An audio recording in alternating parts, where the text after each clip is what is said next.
Bener tuh, jadi kalau bener banget, kalau di SMA itu ya, kalau nggak ngerjain tugas tuh, guru tuh pasti ngejar-ngejar. Ingat nggak Bel, kita nggak ngerjain tugasnya Pak PC tuh, gambar-gambar, nggak kerjain lama, pasti dia ngejar-ngejar. Tapi kalau pas di kuliah, nggak ngerjain tugas gitu, gurunya, Dapet ya? dosennya Cuman nggak lulus aja. bodo amat, dia nggak peduli, dia nggak ngejar-ngejar juga nggak ngewanti-wanti juga, yang pasti, tapi tiba-tiba nilai lu Udah makasih. udah jadi ya ada perbedaan di antara SMA dan kuliah dan serius lebih serius lagi di perkuliahan. Itu dulu gue inget banget Bu Agustin pernah ngomong kalau di dunia perkuliahan itu tidak seindah dengan di dunia di sekolah di SMA. Jadi kita di kuliah itu bener-bener ya udah kamu mau ngumpul tugas ya kamu kumpul, kalau kamu mau nggak ngumpul ya udah lalu ngulang lagi tahun depan. Kalau di sekolah kan kita kayak masih ada guru-guru yang baik nih, yang guru-guru kita sekarang yang sifat kekeluargaannya sangat tinggi ya. Jadi menurut aku sebagai murid di SMA itu dulu kayak, "Duh, kalau nggak ngerjain tugas tuh gimana?" gitu. Kalau nggak ada misalnya nggak ngerjain, nggak enak sama gurunya nanti sedih nggak dikerjain, padahal udah diajarin capek-capek pagi sampai siang. Jadi menurut aku, balik lagi kalau metode pembelajaran itu adaptasi dari diri kita sendiri. Kalau menurut aku, metode belajar tuh balik lagi ya sama kayak tadi tuh si Kak Abel bilang, kalau itu tuh balik lagi sama diri kita sendiri, karena yang tahu kapasitas diri kita kan diri kita sendiri ya.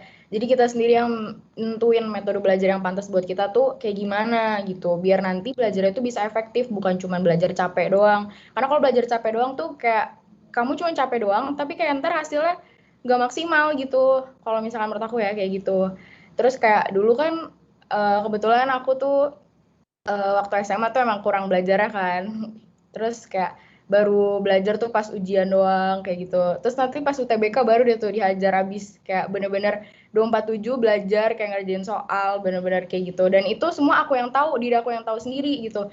Gimana metode belajar yang pas buat diri aku biar biar bisa gitu maksimal, karena kita kan yang punya target ya kan, kita juga yang nentuin target kita. Jadi kayak itu semua baik lagi ke kita, itu buat kita kayak gitu. Harus ada motivasi diri juga buat mau belajar kayak gitu. Bener. Sama time management juga penting sih, Vi. Kalau di apa sekolah atau kuliah ya, time management itu merupakan hal penting terutama untuk diri gua karena time management itu juga kita bisa memilah aktivitas-aktivitas mana yang harus diutamakan. Kayak misalnya kita organisasi nih di kuliah, tapi kita juga ada kelas misalnya di hari itu yang sama. Ya kita harus bilang dulu nih kayak oh kita harus ikut kelas dulu kayak sekolah atau kuliah itu nomor satu tetap baru keduanya kita organisasi kayak gitu. Dan gue juga mau nambahin Abel dan Rito, jadi selain time management, juga yang penting adalah konsistensi. Jadi ada satu set yang ada di otak gue yang pernah ibu gue omongin ke gue dan itu sampai gue sekarang. Ya, ibu gue pernah bilang kalau untuk mendapatkan sesuatu itu gampang, tapi yang susah adalah untuk mempertahankannya. Yap. Jadi kalau misalnya kalian udah Keren keterima banget. di universitas yang bagus, yang ternama, yang menurut kalian oke, tapi kalian nggak konsisten, Bohong. sama aja bohong, kalian gampang dilupain. Misalnya si Abel nih masuk kuliah bagus, nilainya pasti kuliahnya jelek. Buat apa? Buat apa? Iya. Jadi mendapatkan sesuatu, percaya sama gue, mendapatkan sesuatu itu gampang. Tapi yang susah itu adalah cara mempertahankannya. Iya bener banget Ludi. Dan konsistensi adalah kuncinya. Coba jadi gue. Setuju banget. Soalnya ya aku juga ngerasain seperti itu waktu masuk ke kuliah ya juga ya ngerasa kayak udah achieve gitu. Tiba-tiba waktu masuk ke sini terus yang kayak tadi tuh ketinggalan ujian, ketinggalan tugas, mikir aduh drop out nih gue kayak gini ujung-ujungnya. Untuk mempertahankan stay di bangku ini juga sebenarnya berat, apalagi nih mungkin setiap kampus kan punya keunikannya beda-beda ya. Kalau di kampus gue salah satu keunikannya juga untuk anak gugur itu gampang banget dari tugas-tugasnya karena cukup rapid pengerjaannya. Itu maksudnya waktu kuliahnya cukup rapid, jadi aku lulus dalam waktu, kalau misalkan puji Tuhan mengizinkan dan puji Tuhan lancar, itu 2024 udah lulus dengan S1, berarti dengan waktu kuliah 3 tahun aja. Nah, untuk punya konsistensi yang luar biasa dan time management, kelas, tugas, ya, numpuk gitu segala macam, dan kalau misalkan pengen aktif juga di organisasi atau di lingkungan pertemanan kalian, itu butuh sebuah apa ya, bukan pertanggungjawaban ya, tapi kayak, wah kuat-kuatan aja lah gitu lah. Ya maksudnya nah apalagi kan waktu kuliah nih sebenarnya cuma bentar, ya nikmatin selagi menikmati ya mencoba untuk belajar sebisanya dan untuk raup ilmu sebanyak-banyaknya juga. Nah soalnya kan kalau di kuliah tuh apa ya, kita juga nggak cuman belajar doang, dapat ilmu yang dikasih dari dosen, tapi kita juga banyak harus nyari ilmu sendiri, mau itu untuk kuliah atau maupun untuk kehidupan kita sendiri apa yang kita cari. Soalnya ya benar lingkupan di kuliah itu jauh lebih luas dibandingkan yang ada di zaman sekolah dulu. Kita bisa ketemu sama orang ini, ketemu sama orang itu. Ya sesuaiin sama needs kita sendiri begitu. Aku jujur waktu TBK itu bener-bener pengalaman yang paling apa ya, pengalaman belajar paling greget gitu loh. Karena aku nggak pernah belajar seserius itu sebelumnya. Jadi buat kalian yang mau ngajar PTN, eh, ini serius banget nih ya. 45% tuh jalur jalur langit, 55% lagi usaha. Jadi kayak nggak ada yang tahu, jujur banget nggak ada yang tahu kamu bakal masuk kemana. Karena banyak banget orang yang di luar ekspektasi gitu. Tapi yang paling penting tuh sebenarnya siapin mental sama usaha. Karena kalian tuh bakal bakal apa ya?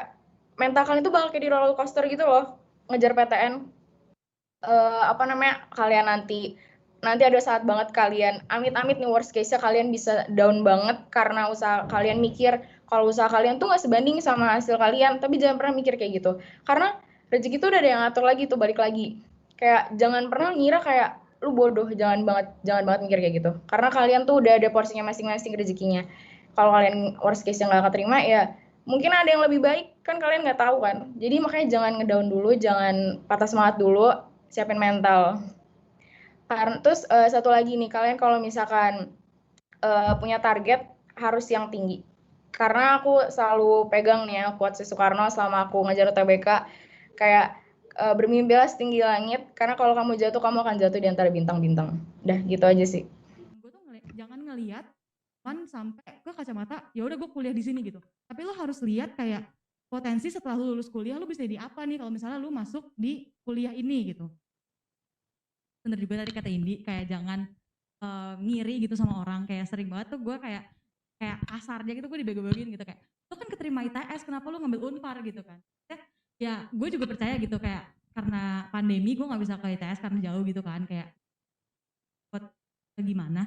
Nah mungkin gue juga mikir kayak oh mungkin kan dengan gue masuk Unpar ini tuh kayak ini udah rezeki gue di sini gitu, kayak mungkin jalannya gue di sini gitu kan, mungkin gue bisa di sini gitu. Emang awalnya tuh agak ya pasti agak sedih lah, karena kayak awalnya tuh gue masuk ITB tapi gue gak keterima. Terus abis itu pasti kalau masuk cadangan tuh rasanya kayak berat hati gitu kan ya, kayak aduh gimana nih masa gue nggak bisa masuk ke my dream school gitu. Tapi ya gue ini buat kalian yang mungkin amit bakal gagal gitu, kayak ya udah lu tuh jangan karena lu nggak dapet di dream school lu jadi males-malesan ngejalanin yang lain gitu. Karena percayalah potensinya tuh masih ada gitu. Dan setelah lu jalanin lu bakal tersadar bahwa oh iya ya ternyata not bad gitu. Dan bahkan kalau misalnya lu kayak bener-bener ngemanfaatin jalan lu yang udah ada itu, yang udah disediain buat lu, nah mungkin tuh lu lu bakal tersadar kayak oh ternyata di sini tuh potensi gue lebih gede gitu. Jadi mungkin balik lagi ya kata Indi, rezeki itu ada yang ngatur gitu. Jadi ya udah lu jangan ngiri ke orang, lu fokus aja sama apa yang ada di depan lu.